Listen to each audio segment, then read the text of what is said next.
नमो ब्रह्मादिभ्यो ब्रह्म विद्या संप्रदाय कर्तृभ्यो वंश ऋषिभ्यो महद्भ्यो नमो गुरुभ्यः। सर्वोपप्लवरहित प्रज्ञान घन प्रत्यगर्थो ब्रह्मैवाहमस्मि। नारायणं पद्मभवं वसिष्ठं शक्तिंच तत्पुत्र पराशरंच व्यासं शुकं गौड़पदं महांतं गोविंद योगींद्रम अथास्य शिष्यं श्री शंकराचार्यं अथास्य पद्मपादं च हस्तामलकं च शिष्यं तंत्रोटिकं वार्त्रिककारम् अन्यान् अस्मद्गुरून् सन्ततम् आनतोऽस्मि। श्रुति स्मृति पुराणानाम् आलयम् करुणालयम् नमामि भगवत्पादम् शंकरं लोकशंकरम्। शंकरं शंकराचार्यं केशवं बादरायणं सूत्रो भाष्य कृतौ वंदे भगवन्तौ पुनः पुनः। ईश्वरो गुरुः आत्मेति मूर्तिभेद विभागिने व्योमवद्व्याप्त देहाय दक्षिणामूर्तये नमः। अशुभानि निराचष्टे तनोति शुभ संततिं स्मृतिमात्रेण यत्पुंसाम् ब्रह्म तन्मंगलं परम्। अतिकल्याण रूपत्वान् नित्य कल्याण संश्रयात् स्मर्तॄणां वरदत्वाच्च ब्रह्म तन्मंगलं विदुः।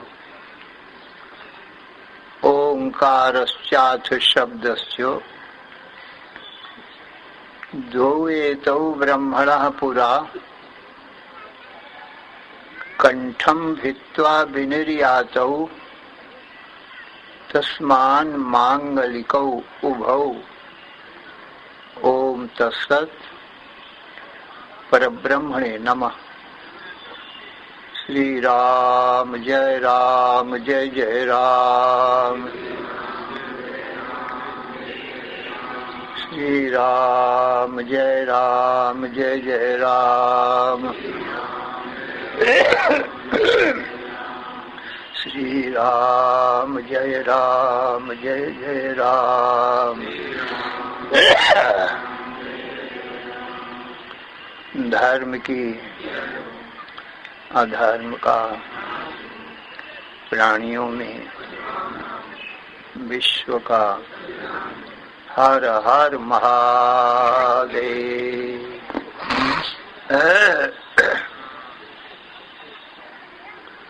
अथर्ववेदी केनोपनिषद।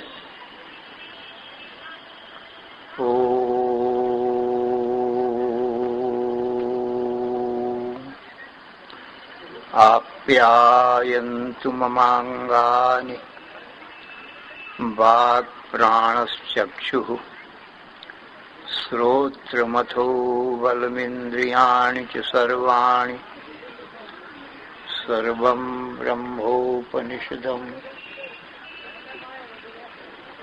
महं ब्रह्म निराकुर्याम् मामा ब्रह्म निराकरोत् अनिराकरणमस्त्वनिराकरणं मे अस्तु तदात्मनि निरते य उपनिषत्सु धर्माः ते मयि सन्तु ओम शांति शांति शांति। ओम केनेषितं पतति प्रेष्ठं मनः केन प्राणः प्रथमः प्रैतियुक्तः केनेषितां वाचमिमां वदन्ति चक्षुश्रोत्रं कवो देवो युनक्ति। श्रोत्रस्य श्रोत्रं मनसो मनो यद वाचा श्रोत्रस्य श्रोत्रं मनसो मनो यद वाचा गुं सर्वं सौ प्राणस्य प्राणश्चक्षुषश्चक्षु अतिमुच्य धीराः प्रेत्यास्मात् लोकात् अमृता भवन्ति।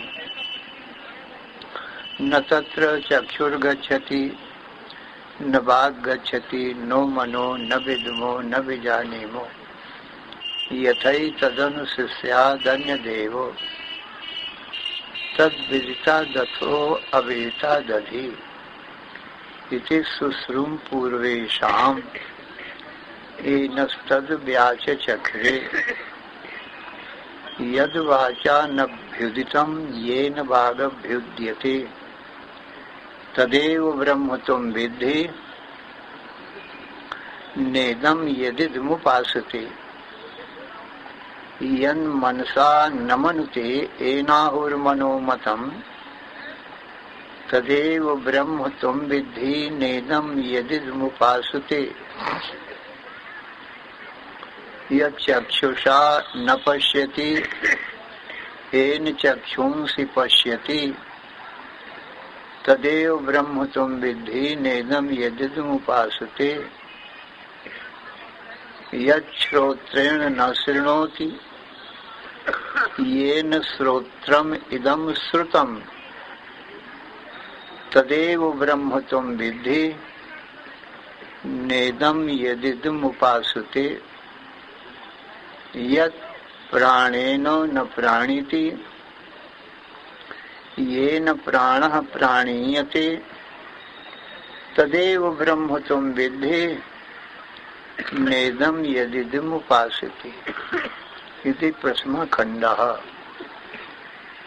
यदि मन्यसे सुवेदेति दभ्रमेवापि नूनं त्वं वेत्थ ब्रह्मणो रूपम् यदस्य त्वं यदस्य च देवे स्वथो नो मीमांसमेव ते मन्ये नाहं वेदते सुवेदेति नो न वेदेति वेद च यो नस्तद्वेद तद्वेदो नो न वेदेति वेद च यस्या मतं तस्य मतं यस्य न वेद स अविज्ञातं विजानतां विज्ञातम् अविजानतां प्रतिबोध विसम्मतम् अमृतत्वं हि विन्दते आत्मना विन्दते वीर्यं विद्यया विन्दते मृतम् यचेदवेदी दश सत्यमस्ति न चेदिहा वेदीन्माति विनष्टिः भूतेषु भूतेषु विचित्य धीरा प्रीत्यास्मात् लोकात् अमृता भवन्ति। इसी मंत्र पर विचार चलना है।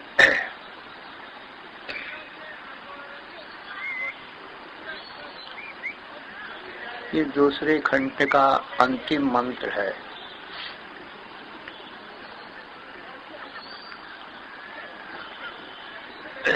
जो पीछे खंड में बताया गया है कि वह सच्चिदानंद घन ब्रह्म प्रकृति और प्रकृति का कार्य जागृत स्वप्न सुसुप्ति, सुसुप्ति रूप प्रकृति है और जागृत स्वप्न उसी सुसुप्ति रूप प्रकृति का कार्य है।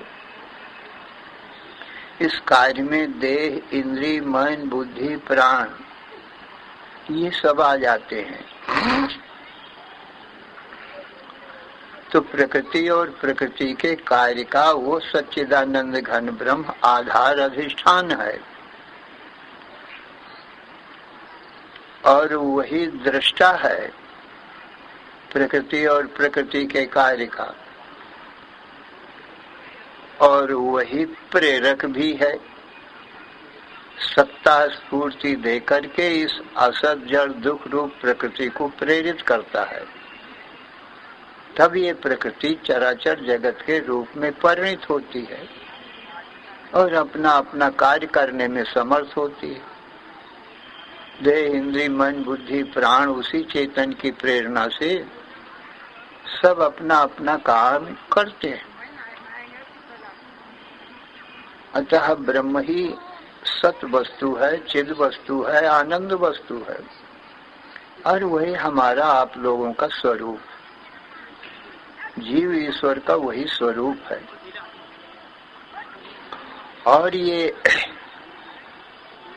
देह, इंद्रिय, मन, बुद्धि का कभी भी विषय नहीं होता है, क्योंकि देह, इंद्रिय, मन, बुद्धि जड़ हैं और वो चेतन है। चेतन ही जड़ पदार्थों को देखता है, जानता है।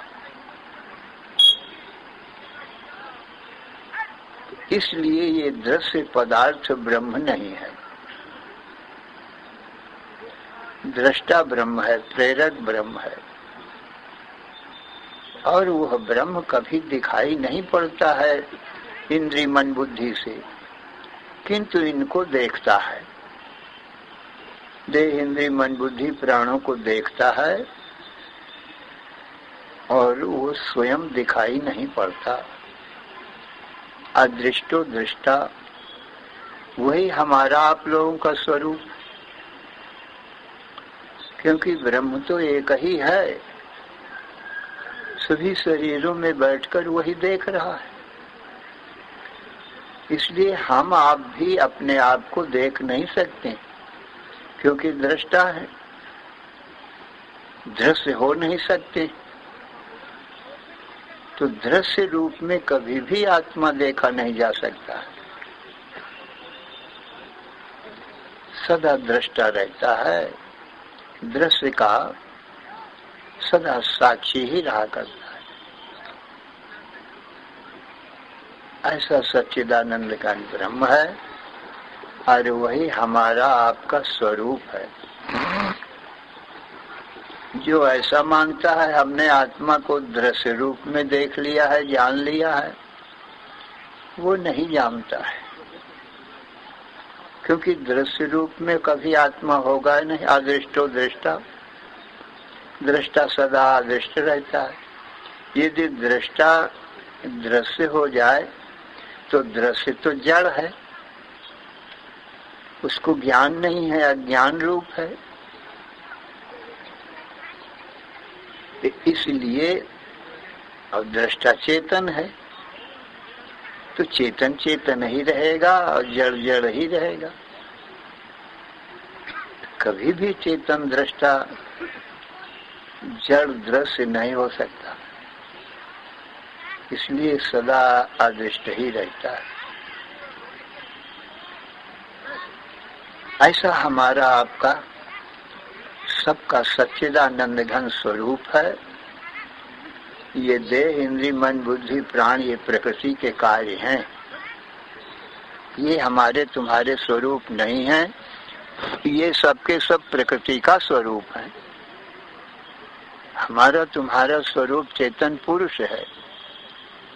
पुरुष और प्रकृति दोनों अलग अलग है। जितना भी कर्म है वो प्रकृति में ही है, पर प्रकृति का प्रेरक चेतन है।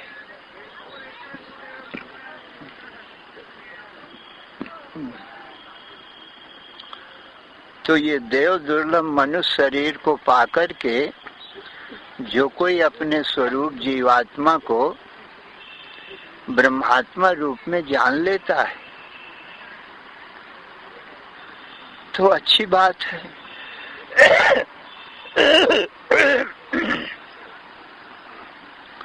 उसका मनुष्य शरीर पाना सफल हो गया। इसीलिए नर शरीर मिला है और ईश्वर की कृपा से मिला है कि नारायण को जान करके और नारायण स्वरूप हो जाए और जन्म मरण से सदा के लिए छूट जाए। इसका देह भाव मिट जाए कि मैं शरीर हूँ, स्त्री हूँ, पुरुष हूँ, ब्राह्मण क्षत्रिय वैश्य शूद्र हूँ, ये भाव मिट जाए, ये अहंकार मिट जाए, क्योंकि ये प्रकृति के कार्य प्रकृति रूप है। हमारा तुम्हारा स्वरूप शरीर आदि नहीं है, परंतु ये नर शरीर अपने आत्म स्वरूप ब्रह्म के जानने का साधन है। क्योंकि विज्ञानमय कोश का बुद्धि का पूर्ण विकास इस मनुष्य शरीर में ही है और शरीरों में इतना बुद्धि का विकास नहीं है। पशुओं में, पक्षियों में, वृक्षों में इतनी बुद्धि कहाँ है जो ईश्वर की वाणी, वेद, शास्त्र, पुराण, रामायण, गीता, भागवत सुन सकें और समझ सकें।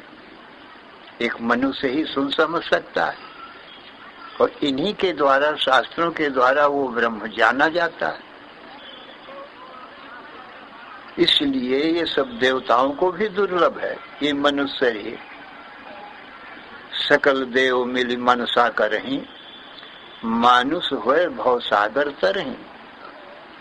नर समान नहीं कौनो देही, जीव चराचर याचत जेही। तो सज्जनों, मनुष्य शरीर पाकर यदि अपने स्वरूप आत्मा को जान लिया तो उसका नर शरीर पाना सफल हो गया। तो यह चेद वेदी दत सत्यमस्ति और न चेदिहा वेदीन महति विनष्टि। यदि ये देह के रहते रहते अपने स्वरूप आत्मा को नहीं जाना और देह छूट गए आत्मा के जाने बिना ही, कहते हैं महति विनष्टि।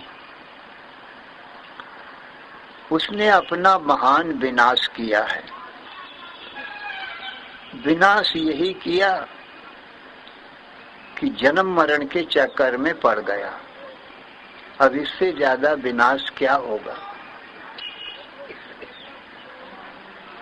अपने आप का मरना, मरने से ज्यादा और कोई विनाश होगा? फिर किसी माता के गर्भ में जाना, गर्भ के दुख को सहना, जन्म के दुख को सहना, फिर जन्मना, फिर मरना, इससे ज्यादा और दुख क्या हो सकता है?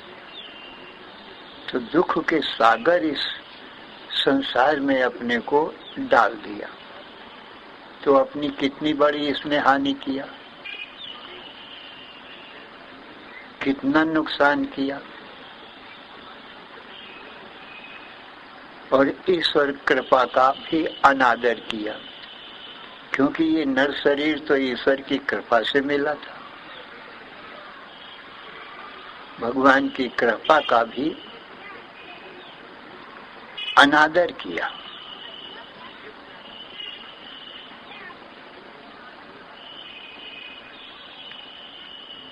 इसलिए इस नर शरीर को पाकर के अपने आत्मा को, अपने स्वरूप को जान लेना चाहिए कि मैं हूं क्या।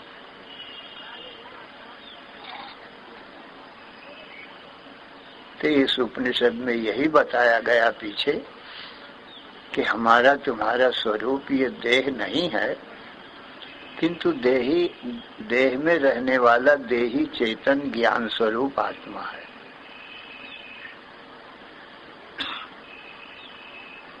जीवात्मा स्त्री पुरुष नहीं होता। न स्त्री पुमान व संडो व जीवा सर्वगतो व्यया। जीवात्मा न स्त्री है, न पुरुष है, न नपुंसक है, किंतु सब में है, व्यापक है सब में, आकाश के समान, और सबको देखता है, सबसे अलग असंग है और नित्य मुक्त है। क्योंकि देह में रहने पर भी देह से संबंध होता नहीं, इसलिए देह के जन्म मरण आत्मा में आते नहीं, इसलिए नित्य मुक्त है, बंधन है ही नहीं। केवल अपने स्वरूप के न जानने से और ये जन्म मरण वाले शरीर को अपना स्वरूप मानने से इसको जन्म मरण का बंधन हुआ था। तो ईश्वर कृपा और गुरु कृपा और वेद की कृपा से इसने अपने स्वरूप देही चेतन आत्मा को ब्रह्म रूप से जान लिया। अब इसका देह भाव खत्म हो गया। देह में ही जन्म मरण था, देही जीव में तो जन्म मरण है ही नहीं। तो अपने नित्य मुक्त स्वरूप को ही इसने ईश्वर कृपा गुरु कृपा से जाना। बंधन नहीं था पहले भी, परंतु अपने मुक्त स्वरूप को जानता ही नहीं था। तो विपरीत बुद्धि थी, शरीर बुद्धि। शरीर तो जन्मा है तो नाश होगा ही। तो केवल अज्ञान का किया हुआ जीव को जन्म मरण का बंधन था। सो ज्ञान से अज्ञान नष्ट हो गया, तो नित्य मुक्त स्वरूप को जीव ने जान लिया। अब आगे तृतीय खंड में वह ईश्वर परमात्मा इस जगत का प्रेरक है, इसी बात को दृष्टांत से समझा रहे हैं। अब इसमें बतलाएंगे कि वो जो ईश्वर है प्रेरक, वो प्रकट होता है, जो प्रेरणा करता है। इससे सरलता से समझ में दृष्टांत से आ जाएगा कि सभी देह, इंद्रिय, मन, बुद्धि, प्राण सबका प्रेरक वह परमात्मा ही है। तो एक कथा सुनाते हैं। ब्रह्मा देवेभ्यो विजिज्ञे तस्या ब्रह्मणो विजये देवा अमहीयन्त ताइक्षन्तास्माकमेवायं विजयोस्माकमेवायं तद्धैषां विजज्ञो तेभ्यो प्रादुर्बभूव। देवता और दैत्यों का युद्ध हमेशा चलता ही रहता है।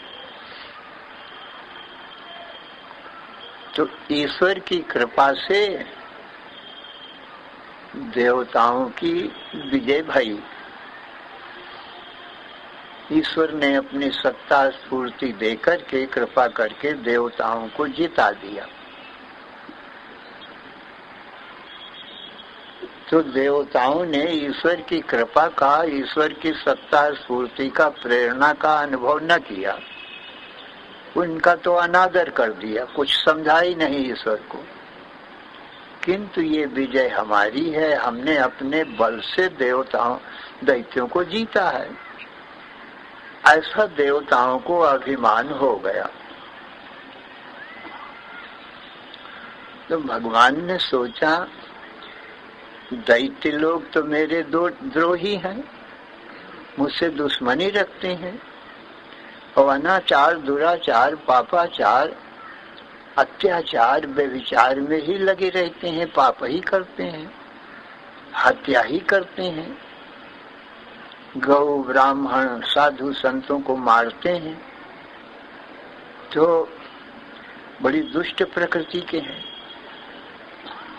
यही देवता कुछ सत्वगुण प्रधान है, ये ऐसा काम नहीं करते हैं और भगवान की, ईश्वर की भक्ति भी करते हैं। तो भगवान ने सोचा इन पर कृपा करनी चाहिए, तो देवताओं पर कृपा करके उनको जिता दिया। परंतु ये भगवान को गए भूल और अपने बल के अभिमान में आ गए कि हम अपने बल से जीते हैं दैत्यों को। तो भगवान ने सोचा इन भक्त देवताओं के अभिमान को तोड़ना चाहिए, क्योंकि ये जो अभिमान है ये बड़ा दुखदायक है।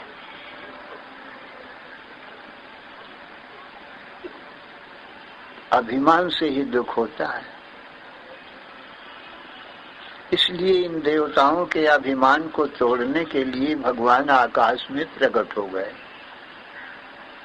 यक्ष के रूप में प्रकट हो गए। यक्ष नाम पूज्य का है, जिसको देखते ही पूज्य भाव अपने आप पैदा हो जाए। इतना दिव्य सुंदर रूप में प्रकट भय के स्वभाव से ही सब देवता लोग आकर्षित हो गए उसको देख करके, क्योंकि ऐसा रूप कभी जीवन में देखा नहीं था।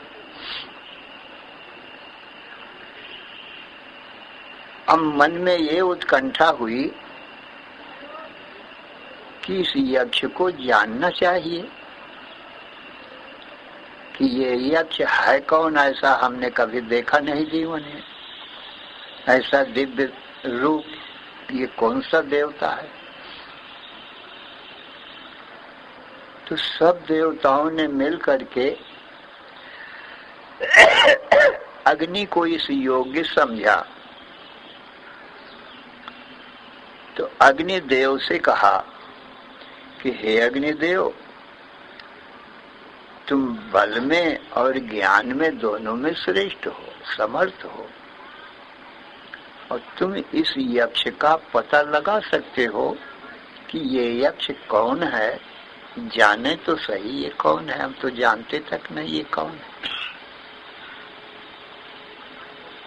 तो ते अग्निम अब्रुवन जात वेद एतद् विजानीहि किमेतद्यक्षमिति। ऐसा जब देवताओं ने अग्निदेव से कहा तो तथेति, अग्नि ने कहा बहुत अच्छा, मैं जाता हूं, अभी पता लगा के आता हूं।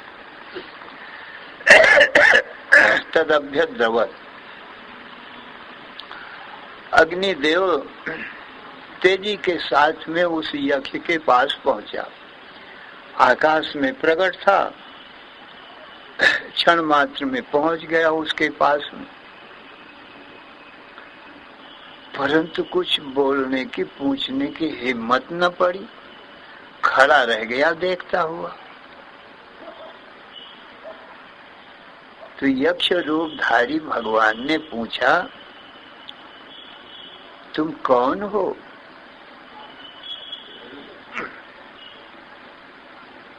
तब जा करके अग्निदेव ने कहा कि मैं अग्नि हूं और मुझे जात वेदा भी कहते हैं।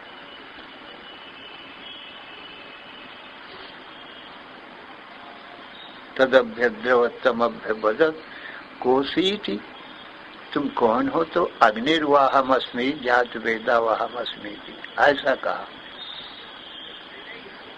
फिर उस यक्ष ने पूछा, तो तुम अग्नि हो तो तुम में क्या शक्ति सामर्थ्य है, अपने बल को बताओ, तुम क्या कर सकते हो? तो कहा, ये चराचर जगत जो दिखाई पड़ता है इसको क्षण मात्र में मैं भस्म कर सकता हूँ, यही मुझ में शक्ति सामर्थ्य है। तो भगवान ने कहा, अच्छा, ये मैं एक तिनका रखता हूँ तुम्हारे सामने, इसको तुम जलाओ तो मुझको भी तो तुम्हारी शक्ति का पता लगे ना। मैंने तो देखा नहीं तुमको, पर ये तिनके को जला दोगे तो मैं जान जाऊंगा कि तुम विश्व ब्रह्मांड को भी जला सकते हो, तुम बलवान हो।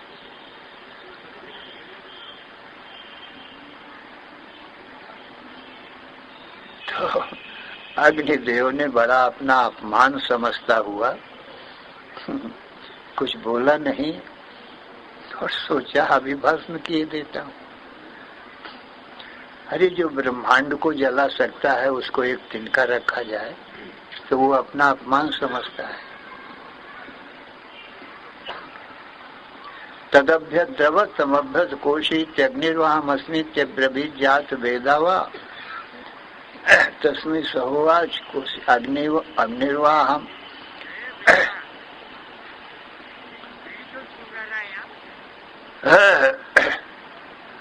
तस्मै तृणम निर्धौ एतद्दहेतु। उसके सामने तृण रखा और कहा एतद्दह, इसको तुम जलाओ। तदुपप्रेयाय सर्वजवेन तन्न शशाक दग्धुम। पूरी ताकत लगा करके अग्निदेव ने उसको जलाना चाहा, परंतु उसमें तो थोड़ी सी आंच भी न लगी। भगवान ने अपनी शक्ति खींच लिया, क्योंकि सबको शक्ति प्रेरणा भगवान देते हैं। देह, इंद्रिय, मन, बुद्धि, प्राण, देवता, दैत्य, सबको जितने संसार में जीव हैं, भगवान के सिवाय कोई प्रेरक है नहीं।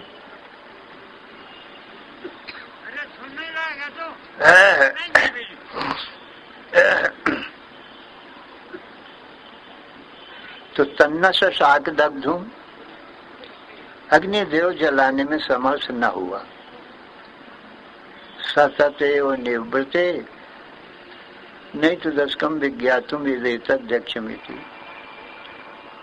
बहुत हतप्रभ और अपमानित होकर के, लज्जायमान होकर के, अपना नीचा मुख करके और लौट आया। देवताओं ने कहा कहो अग्निदेव, पता लगा कुछ, ये यक्ष कौन है? अग्नि ने कहा भाई मैं तो पता नहीं लगा सका, असमर्थ रहा।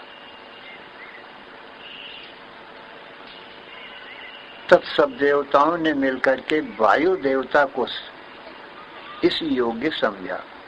कहा हे वायु देवता, तुम सबसे ज्यादा बलवान हो। वायु देवता महान बलवान है,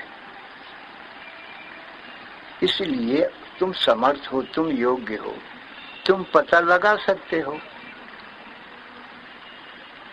तुम वायु देवता को सब देवताओं ने कहा कि तुम जाओ इसका पता लगाओ।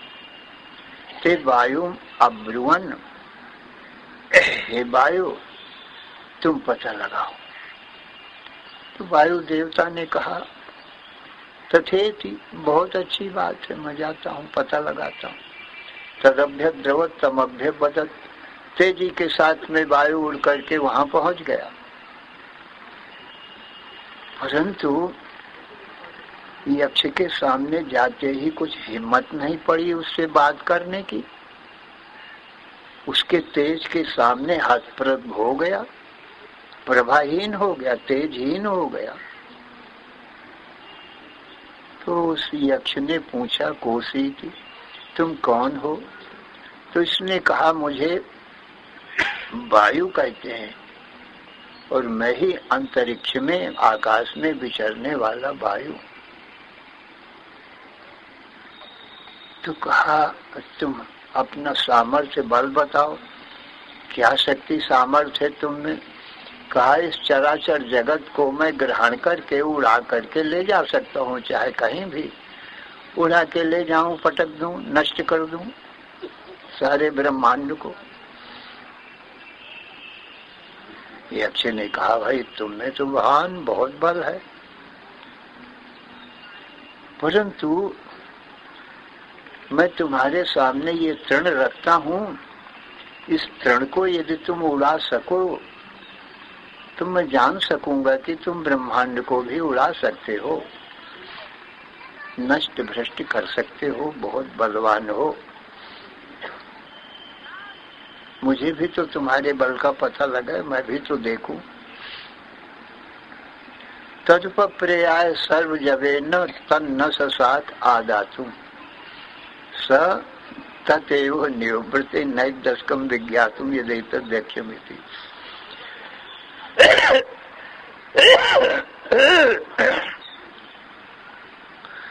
वायु देवता अपनी पूरी ताकत लगा करके और उस सूखे तृण को उड़ाना चाहा, परंतु उसको तो हिला डुला भी नहीं सका, उड़ाना तो दूर रहा।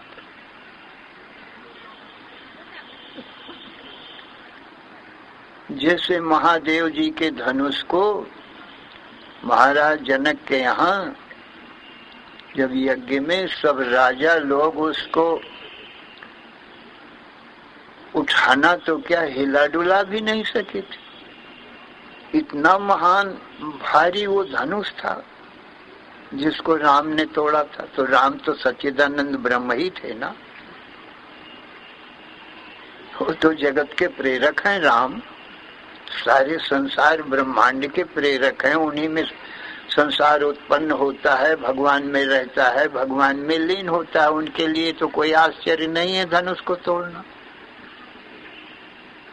तो वही भगवान तो ये यक्ष के रूप में अभी प्रकट भय हैं।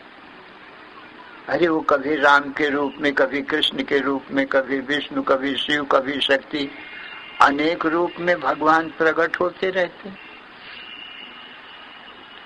भक्तों का अभिमान दूर करने के लिए, क्योंकि अभिमान से मेरे भक्त दुख पाएंगे। तो वायुदेव बहुत निस्तेज होकर के और लज्जित होकर के वहां से चुपचाप लौट आए। देवताओं ने पूछा, कहो भाई पता लगा कुछ?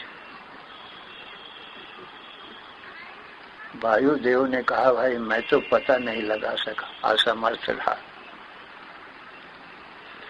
तो सब देवताओं ने देवराज इंद्र से कहा कि आप हम सब देवताओं के राजा हैं, सबसे ज्यादा बुद्धिमान हैं, बलवान हैं, ज्ञानवान हैं, आप सब प्रकार से समर्थ हैं।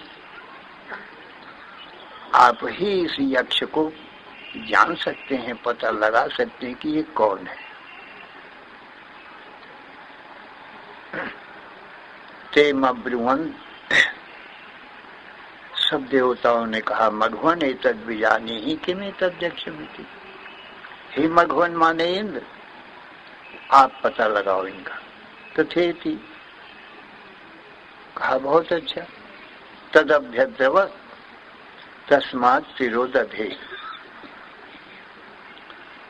इंद्र क्षण मात्र में उस यक्ष के पास में आकाश में पहुंच गया, परंतु इंद्र के पहुंचते ही वो यक्ष अंतर्ध्यान हो गए।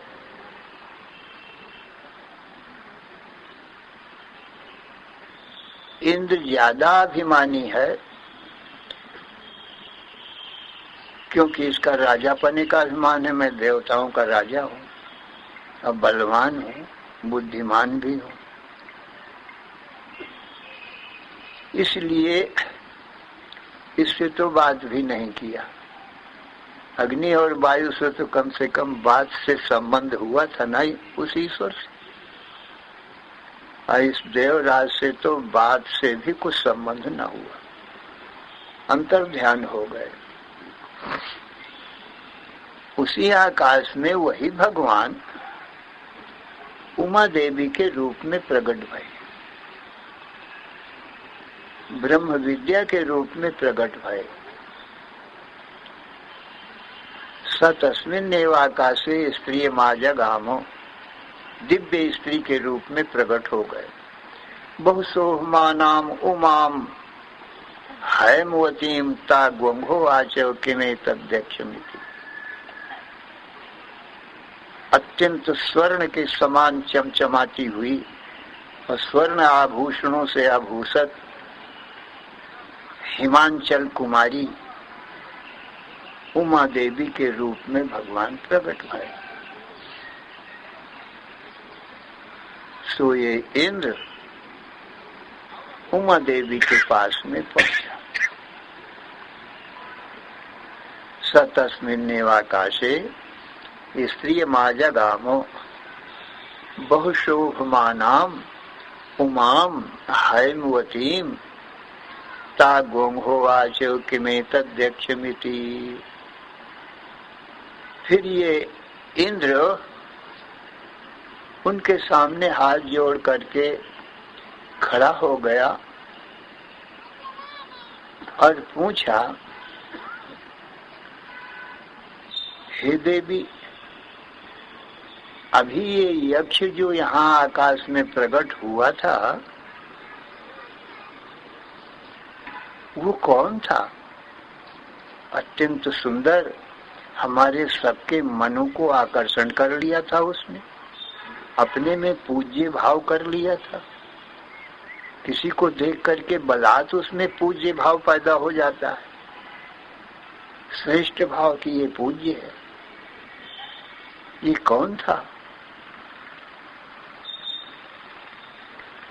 तब उमा देवी ने बताया कि वो ब्रह्म थे। तुम लोगों को अभिमान हो गया था ना कि दैत्यों को हमने अपने बल से, अपने पराक्रम से जीता है, और तुम सब देवता भगवान के भक्त हो, तो इस अभिमान से बहुत दुख होता है। अपने घमंड से, अभिमान से कि हम बलवान हैं, ये देहाभिमान बहुत दुखदायक होता है। तो तुम्हारे अभिमान को नाश करने के लिए और अभिमान से होने वाले दुखों को नाश करने के लिए भगवान ही तुम्हारा अभिमान तोड़ने के लिए प्रकट हुए थे। तुमने देखा ही कि तुमसे पूर्व अग्निदेव और वायुदेव गए थे, लज्जित होकर लौट आए, एक तृण भी न जला सके, न उड़ा सके। क्या शक्ति है तुम लोगों में? ईश्वर की शक्ति बिना, प्रेरणा बिना क्या कर सकते हो? ये देवता क्या है? अरे शरीर के भीतर इंद्रिय, मन, बुद्धि, ये सब देवता है, और ब्रह्मांड में सूर्य है, चंद्र है, अग्नि है, वायु है, वरुण देवता है जल का, यही सब देवता है। तो इनमें अपनी शक्ति कहाँ है? ये सब प्रकृति के कार्य हैं। इनमें जो शक्ति सामर्थ्य है वो ईश्वर की ही है। तो तुम लोगों ने व्यर्थ ही अभिमान किया था, तो ईश्वर ने तुम्हारे ऊपर दया किया है। तुम्हारे अभिमान को तोड़ने के लिए ही वो प्रकट भये थे, और कोई प्रयोजन नहीं था। इस प्रकार से उमा देवी ने इंद्र को बताया। तब इंद्र ने जाना कि ओहो, हमने व्यर्थ ही अभिमान किया था। वो तो सच्चिदानंद घन साक्षात परब्रह्म परमात्मा ही थे, तो हमारे ऊपर दया करके हमारे अभिमान को नष्ट करने के लिए प्रकट हुए। हमको अभिमान नहीं करना चाहिए।